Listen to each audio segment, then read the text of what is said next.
the most opposition money spent in the Arizona race for legalization was the company that owns fentanyl. The green rush is real. From lawmakers and investment bankers to CEOs and investors, we'll look at how people are transforming cannabis from the shadows of the black market into a cash crop that draws in cannapreneurs from Hollywood to Wall Street. Here to help you navigate the business of cannabis, please welcome Lewis Goldberg and Ann Donahoe, brought to you by KCSA Strategic Communications. I'm Lewis Goldberg, and along with Ann Donahoe, today we're chatting with William Simpson, the CEO of Golden Leaf Holdings. Golden Leaf is one of the largest cannabis oil and solution providers in North America, and is most importantly the leading cannabis company in Oregon. And William is a native Oregonian. With a product portfolio around recognized brands such as Chalice Farms, Golden, Proper, and Left Coast Connection. Golden Leaf, if you don't know what it is, you are missing out. It is one of the coolest cannabis companies in the country. Based in Portland, Oregon, Golden Leaf is vertically integrated. It grows the plant. It extracts from the plant. It makes amazing edibles and has some of the best dispensaries I've ever been in the country. With that, and by the way, a public company. So we will give you the ticker symbol later in the company or later in the show. And full disclosure, William is both a friend and a client of KCSA's. So welcome. We're really excited. We've been waiting to talk to you now for a couple of weeks. And I don't think it could be a better time to talk to you because, Ann, you sent around some data this morning that I think we should talk about before we bring William in. I think it was really interesting that Gallup this week, and William, I'm not sure you saw, put out a new poll that showed that 64% of Americans, of adults now, are in favor of legal cannabis. And for the first time ever, Republicans are now in favor of it. 51% of them, up from 42% from just last year. So it seems like a really big jump in public perception. So my question is this people catching up, or is the number actually much higher? Or how accurate do you think that number is? So, well, thank you for having me on the show, first of all. And I think that number is still low. I think a lot of people are just still afraid to say, yes, I'm okay with cannabis. I think they're afraid to say it, but they're not afraid to play with it. Right. Well, they've been using it in the closet, so to speak, forever. I mean, I have friends that are, high, I don't want to start naming titles, but judges, doctors, lawyers, you name it. And, they're influential people within their communities. It's okay to, of course, have scotch with your friends, but not cannabis. Now that's changing. So I'm starting to see people talking about it and, still with that little bit of hesitancy, like wanting to understand the people around them how they're going to react when they bring it up. But people are a lot more open to that topic now. And I think that is just starting to show up in all these polls. I think we're going to see a super, super majority. 64%, we already had a super majority of people in approval of cannabis. But I think people are also seeing that the sky's not falling. Legal cannabis has now been in Colorado almost 5 years. Yep. You're seeing things like opioid addiction going down. You're not seeing an excessive amount of other issues. Well, it's amazing, right? The president yesterday declared a national emergency, and yesterday being October 26th. So I don't know when you're listening to this, but the president declared a national emergency about opioid addiction. And on the same day, Jeff Sessions comes out and says, hey, it's because of cannabis. And he called it marijuana. It's because of marijuana. Let's go back to the 80s and to Nancy and Ronald Reagan and just say no. That's never worked. It's super ignorant. I mean, if you want to call anything a gateway drug, it's absolutely alcohol. I mean, you ask any one of your peers, friends, family, myself, the first buzz, so to speak, I got in life was alcohol. Did that make me want to go try other drugs? No. I mean, it comes down to, I think, education, parenting. It's like cannabis is going to be used. And I mean, frankly, I would much rather see people using cannabis than drinking alcohol for the most part. I mean, every bad decision I made as a young person in life was under the influence of alcohol. It wasn't cannabis. I mean, the times I used cannabis. Is that what got you into MMA? What got me into MMA? Yeah. I mean, was that drinking? No. Was it the first time that you decided that you actually liked getting hit? No, but I will tell you, alcohol definitely influenced the decision to get into a physical altercation at a much higher rate than without it. But no, speaking of that, my dad actually got me into it when I was 4 years old. I remember he dropped me off. We're talking about MMA and not marijuana, right? Or alcohol. Okay. Right. Yes, my dad dropped me off at the bar at 4. He said, exactly, here's a have fun. Right. No, so let's back up a little bit. Mixed martial arts. But he dropped me off at a dojo when I was 4 years old. It was in Hawaii. I remember bawling my eyes out. I did not want to go. And I remember just absolutely despising it for the first, year probably of my life, because it was a pretty brutal studio. I mean, and looking back, knowing how young, now that I have an 8-year-old, looking back when someone's 4 years old, this was a dojo where your stance wasn't low enough. The sensei would smack the top of your leg with a bamboo stick. And I'm not talking like a little love tap. I mean, he'd hit you. You were upset, so you stayed in that stance. And that of course just evolved, and I was starting to compete at the age of 5 and bleeding for trophies, and that just kept going the rest of my life into my young adulthood, where I decided I was a little too old and too busy, frankly, in life working to keep that up. But so was there a point where you had to self-medicate to deal with pain?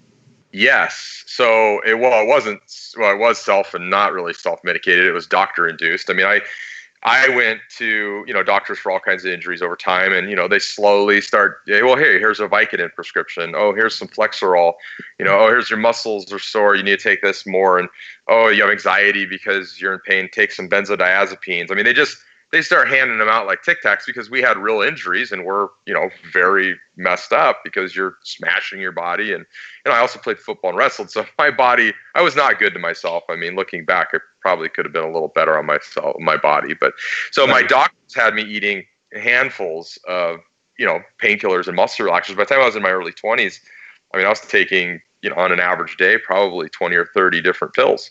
And you couldn't get, there was not access to medical cannabis or adult use. Frankly, I didn't look at it like medicine. I mean, the truth is I had smoked it a couple times in my life. It really wasn't my thing. I had a couple entertaining times, had a couple times where I got too anxiety and just didn't enjoy it. So it really wasn't my thing. And so, basically, one of my really good buddies said, that stuff you're taking is going to kill you. And so this was your buddy saying that. No doctor was literally saying to you, hey, you know what, let's ease up on this and maybe wean you off, right? No. They just kept as much as I wanted them. I mean, they started giving me Magnum bottles. Oh my God. Oh my God. Right? It's like, oh, now you need 50 or 60. Okay, fine. Oh, now that's not enough. Now you need 100. Okay, that's fine. I mean, because I was a young, healthy person, my cholesterol levels, everything are fine. So that's just what they're taught to do, I believe. And so, but I had a good friend again. He said, you're going to kill yourself.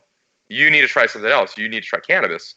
And, back then he called it marijuana, but, he called it pot, weed, or I know, exactly.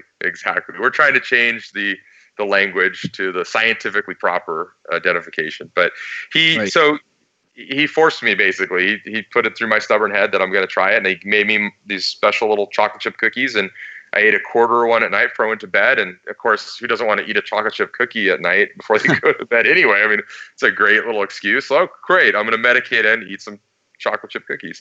Right. And it helped. I mean, to the point where I still can't believe it looking back. I mean, I was able to wean myself off in about 3 weeks. I started lowering my dose of pills and started just keeping on the edible, and I increased it.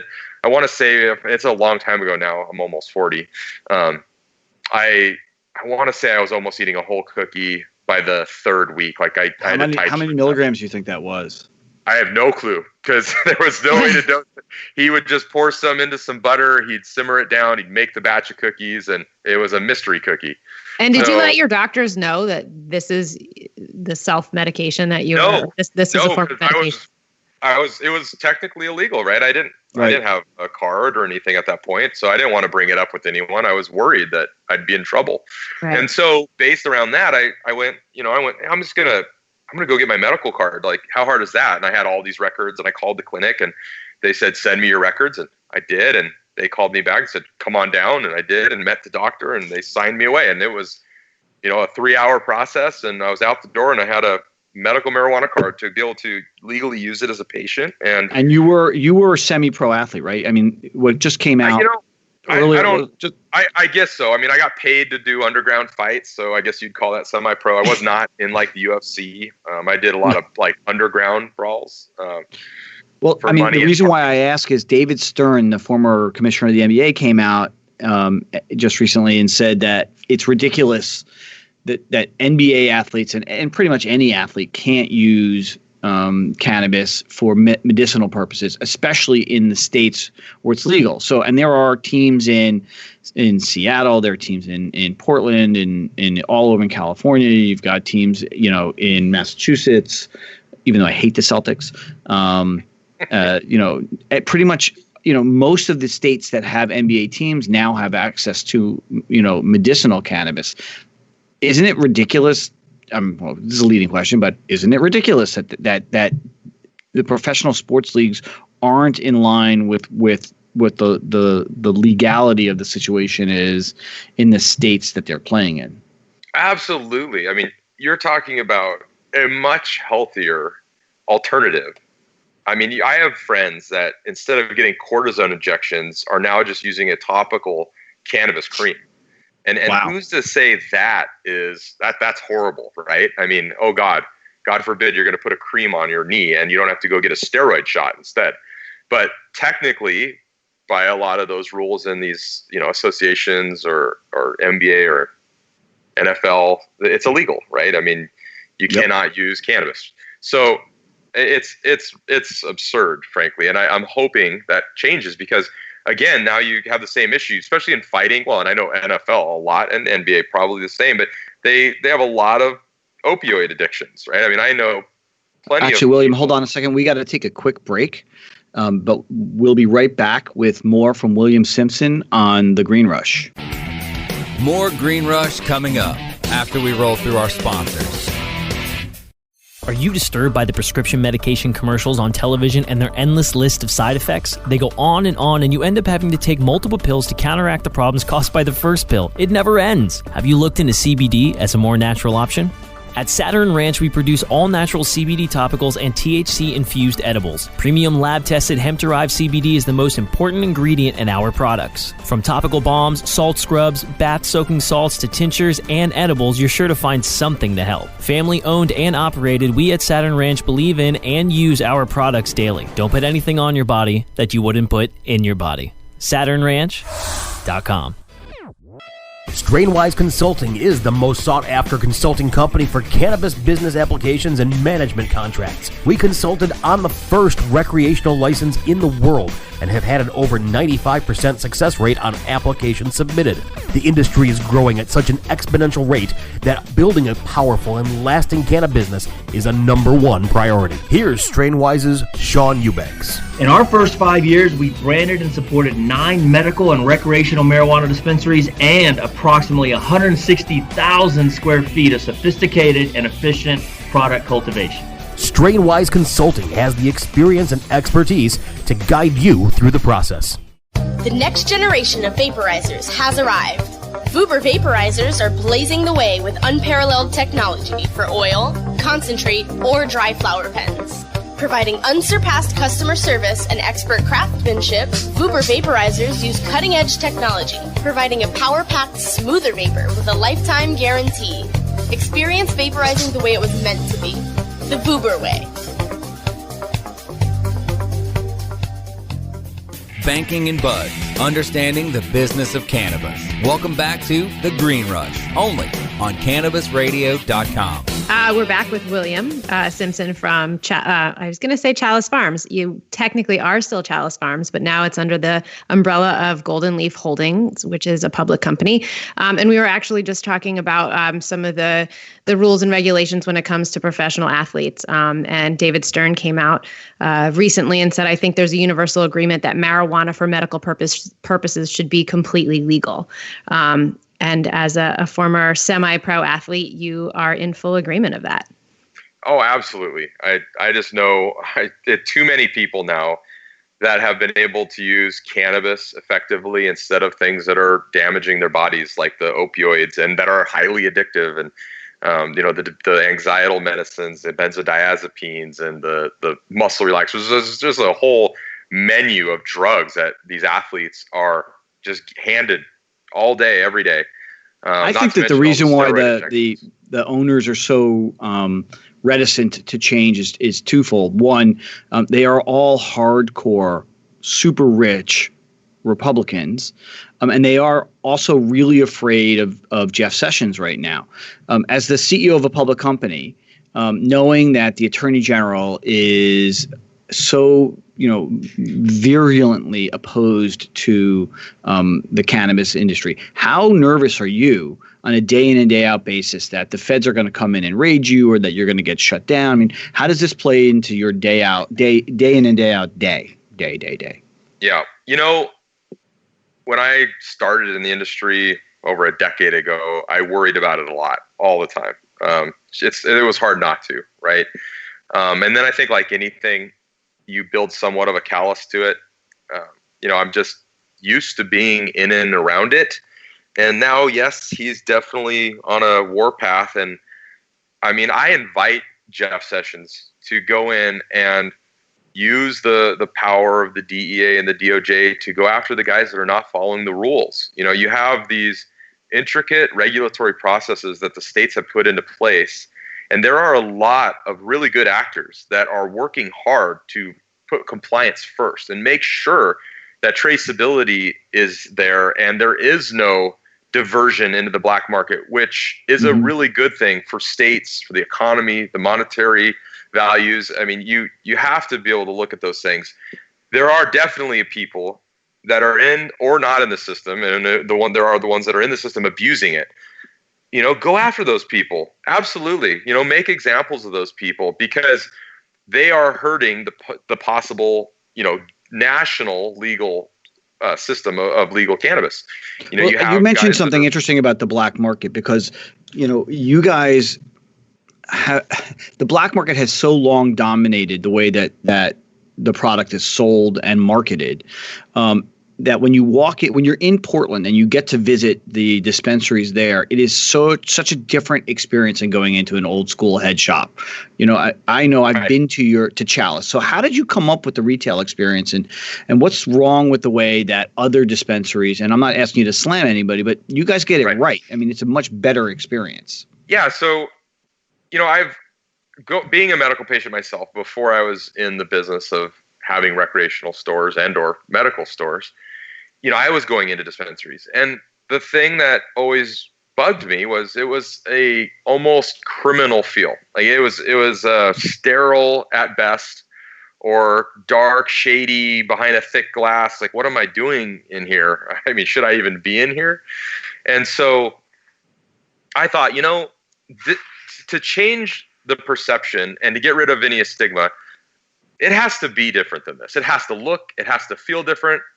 So I started thinking about just what, me and my peers in life, what do we enjoy? Like, what environment would you want to be able to go into and feel comfortable, frankly? Like, first and foremost, like, people are coming in the medical side when we started talking about some, embarrassing issues like IBS and, chronic pain and, erectile dysfunction, things that aren't that comfortable. This is all the stuff that you talk about with your friends? No, that the patients were coming into dispensaries to talk about get medicine for. And I misheard you, because I thought you said, I'm sitting around with my guys and we're talking about, IBS, which there's nothing wrong with that. No, it's a great topic to bring up with your buddies. Yeah, I took the best movement yet. All right. No, but there's a lady on deck here. Yep, sorry. But but people were coming into this environment. They're already uncomfortable. Right. And then they come into a more uncomfortable scenario or environment. And so I thought, why don't we change the face of this? It'll change perception person by person. It'll make the patients feel comfortable when they come in, and they'll actually let their guard down. Describe what a Chalice store looks like, because if you haven't been in one, it's really unique. The feeling we're after was, I've always loved the feeling of walking in, like, think of you get off the mountain after skiing or snowboarding, you walk into a fire-lit log cabin. I mean, it's just that warm, inviting, such a great feeling. Like, it's hard to not be comfortable in that setting, right? And so I've always thought, let's create that with the actual color temperatures of the lighting, the wood feels, the smells. Let's create an environment that it is impossible to feel uncomfortable. And so we bought entire burl trees. We milled them from scratch. We designed the furniture ourselves and made it a social sales floor with rough sawn cedar on the walls, on the exteriors. I even went and picked out the color insets of every can light. It's a special seagrass, or it's a seagrass wall, and it's a golden grass, wheatgrass for the inset, which makes a warmer light cast. It's not a. And this is in every store, right? Every so, and you have 5 or 6 now. We have 5 with 3 under construction, and we're plans to do more, of course, quite a few. And we're looking at other states and taking them international as well. But they're, we believed, and it's been working, that, one by one, you can change perception. When you have a beautiful environment with an educated staff where people are comfortable, people will change their perception. They'll come in and go, wow, this is cannabis? I had no idea. And then also it sets the bar a lot higher.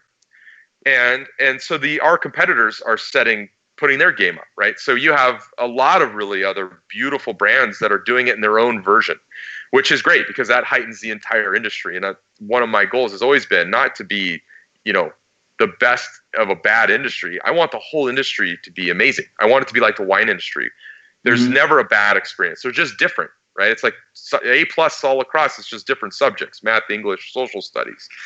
So can we talk for a second about how you plan to build that brand outside the state of Oregon when the industry is so siloed on a state-by-state basis? How are you looking to get that same look, feel, tone in other states with different regulatory parameters? So we're taking a similar approach to any mainstream corporate business company out there. So you look at corporate model and franchise. So between the two, if there are states that we can't operate or own our own store, you can franchise a store, and then you can absolutely direct the look, the feel, the touch, all the operating procedures, all the SOPs in the store. And people want that. People coming into the cannabis industry, or people that are already in it that want to heighten that game, they want to be able to go with a proven model that people love. I mean, we have proven that consumers love the Chalice retail feel, the process, the experience from start to finish. Well, it's familiar to them. They know where to go. They know who to ask. They know that your staff is really well educated. So it's that familiarity, I think, that you guys are so good at. So you're trying to be the Ray Kroc of cannabis. You could put it that way. Actually, Nick put it that way. I'm just stealing his line. Yeah, well, and we did steal some plays out of the big brand giants too. I mean, the social sales floor wasn't something we came up with. I mean, Apple and Verizon, they've been doing this. I mean, Verizon refaced all their stores, I want to say globally, because it's no longer me behind a counter with the customer in front of the counter with this delineation line. We're hanging out together, right? It's an experience together because people are social by nature. So we want to be able to give them that environment. And it goes a long ways. I mean, people, I think if there's a negative, people want to hang out in our stores almost too much. It's like, you have other people. I mean, do you have Wi-Fi? Yeah. Well, we're trying to figure out some other things, but and I love it. People want to be there. It's a wonderful environment. We can definitely attest to that. We need to take a quick break, but when we come back, we're going to talk to William about what the difference is between running a private versus a public company. Be right back. More Green Rush coming up after we roll through our sponsors. Ignite the conversation on some trending topics along the Cannabis Radio social media network. Join our crew of thousands on our Cannabis Radio page on Facebook or at Canna Radio, CANNA Radio on Twitter. Plus, look for our Facebook and Google Plus pages for all of our original programs and connect with Dr. Dina, Kyle Cushman, Dr. Mitch Earlywine, Nurse Heather, Doc Rob, the hosts of Cannapreneur, and more. Connect with the growing Cannabis Radio social crusade at Canna Radio on Twitter or search for Cannabis Radio on Facebook, Google Plus, and Instagram and grow with us. Oh, let the marijuana llama tell you something now about a game for your phone gonna make you say, wow! The game's about the game of growing cannabis for cash. Grow the seeds till they bud, put the savings in the stash. Little by little, your empire grows large. Put different celebrities inside your entourage. You can choose to play with Snoop or me or Cheech and Chong. Cypress Hill, Willie Nelson, Wiz Khalifa with a bong. The name of the game is Hemp Inc., that's the point. Download and play while you light yourself a joint. The business of cannabis should be no crime. Hemp Inc. is even hot-proofed by the man who run High Times. Oh yeah? Get it on Android and iOS today. Marijuana Llama out. Got to tend to me own crops, you know. Money don't make itself. Hemp Inc. Hi, I'm Montel Williams. Most of you know me as a talk show host, but I'm also an author, actor, single father of 4, avid snowboarder, and I'm also a medical marijuana patient. Living with multiple sclerosis, I'm in pain every day. Medical marijuana is my last resort, and it helps me when all other drugs have failed.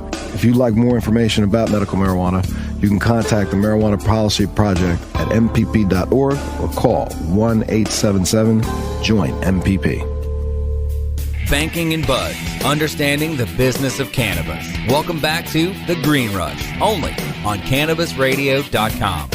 So, William, you were the founder of Chalice, and it was a pretty big company. And then you were acquired by Golden Leaf, and then you were like the minnow that swallowed the whale from the inside. You are now the CEO of Golden Leaf, which is a public company. What's the difference been for you from running a private company to running a public company? Boy, that's a big question. It's and I'm not a big guy, so yeah. Any good question. It's a crazy difference. The private world to the public world is, it's night and day. In a public company, we have to do so much around the reporting and the investor relation, the public relation piece. It just adds a huge amount to what you were not already doing in your company. With Chalice, we were able to work with our investors and have our meetings when we wanted them and just blaze the trail and go as fast as we can. In the public world, you are held on some level to how fast you can grow by certain rules and what you're doing and the time spent on the public piece of it. Like I, as CEO of a public company, do probably 80% different, or I guess my workload is 80% different than it was being the CEO of a private company. Do you like what you're doing as a public company CEO, or would you prefer to be private? Actually, you know what? I love it. Frankly, I love it. I would rather be private. I think you're a little more nimble. You're a little quicker. I know you are, not even a little. But then there's pro con on either side, right? So the benefits of being public is you have access to the capital markets. So as far as all the relationships with the institutions, the banks, the family houses. Mm-hmm. So you have access to some of the capital markets. It's still a little limited. You have the ability to grow in a larger level a lot more effectively in a public scenario. It's a different world. And as an entrepreneur, it's adding to a skill set. It's getting to learn an entire different world. So it's just different. I can't say which one I like more. If I were, if somebody asked me, should I take my company public? It's hard to give them that answer because it completely depends upon what you're trying to accomplish and how. Well, and you also did it differently. It's not like you did a traditional IPO. When you list on the OTC, it's usually not a straight capital raise. You're backing into an already existing public company and taking over their financial structure. So your experience is slightly different than somebody who goes and files an S1 and does a normal capital raise. Correct. So that wasn't really a question. That was just a statement. But I will ask you a question. If you were going to talk to another cannabis entrepreneur or cannapreneur, what would you tell them about the experience you've had in talking to investors about what you're doing? Not about being public, but what is the investor perspective on the cannabis industry? they're extremely excited about the cannabis industry. I mean, there's not a lot of things that you can have the possibility of a giant return right now. I mean, you look at, all of the, mutual funds, the tech sector, real estate. I mean, everything is kind of at a high. You don't see the possibilities of 10, 20, 30x, where I think, there are a lot of those possibilities in the cannabis industry, and people are extremely excited about it. I mean, every investor that I talk to is intrigued, interested, either already invested or very interested in being invested. They do have the hesitancy of what we talked about earlier. I mean, Jeff Sessions, that's like one of the first questions in any investor meeting. Well, what do you think Jeff Sessions is going to do? But once you get past that part, everyone's super excited about the future of cannabis. So we are at the segment of the interview where whoever we're talking to, we put on the spot and ask them really quickly in a puff, puff, pass segment. Tell us the two things that you absolutely love about this industry and the one thing that drives you absolutely nuts. So the things that I love, the fact that we're having a conversation about cannabis and I'm in a business of it and I get to do this legally is amazing to me. I mean, I forget how lucky we are. I mean, I used to wake up and go, you got to be kidding me. We get to do this as a living, but you get jaded because you live in it every day and it's just your life. But the fact that we're on a podcast talking about a career in cannabis, I mean, that it's amazing. It trips me out every single day. I have seen people rally. We're talking like huge competitors that out in any other industry would never talk to each other, are coming together shoulder to shoulder, fighting for the cause, making sure the industry is done the right way, getting best practices. I feel really lucky to be able to work with, all the captains of the industry, and we're, pretty much friends, or at least friendly acquaintances. Every other There's owner. There's definitely enough room for everybody right now. There is. But it just, I guess, again, unlike other industries that I've been in, they really come to call. They rally around each other and they work together, and that's something I absolutely love about it. It is really and what you hate. I hate the politics around it. Like people like Jeff Sessions, talking about things that he doesn't understand, and I mean, it's like you have people like Sanjay Gupta that have reversed their opinion on this after they've done their own medical research. It's I feel like they really need to do a lot of studies before they start making stances on gateway drugs and things like that. I mean, it just makes my skin crawl because they can't do the studies while it's federally illegal. So so make it so they can. I mean, that drives me mad when I see veteran friends and acquaintances of mine that are dying and killing themselves, overdosing on heroin and opioids and things like that. But they are afraid to go talk to their doctor about using something like cannabis that is not going to kill them. But they're afraid because of people like Sessions and these other groups that are out there opposing, and you see like the big pharmaceutical companies. The largest group that's the most opposition money spent in the Arizona race for legalization was the company that owns fentanyl. And why? I mean, of course why. Let's give people legal heroin. Let's not hurt our pocketbook because they're going to choose a safer substance. I mean, and I gotta believe that those people are huge influencers on the political front. That's it for us today. Thanks to our guest, William Simpson, the CEO of Golden Leaf Holdings. You can find them online at goldenleafholdings.com, on Twitter at goldenleafHLDGS, and they trade on the OTC under the symbol GLDFF. Yeah. Special thanks to Nick Opich for helping us produce this podcast. Check us out on Instagram and Twitter with the handle at GreenRushComms, as well as KCSA-cannabis.com, or feel free to drop us an email at greenrush@kcsa.com. Thanks.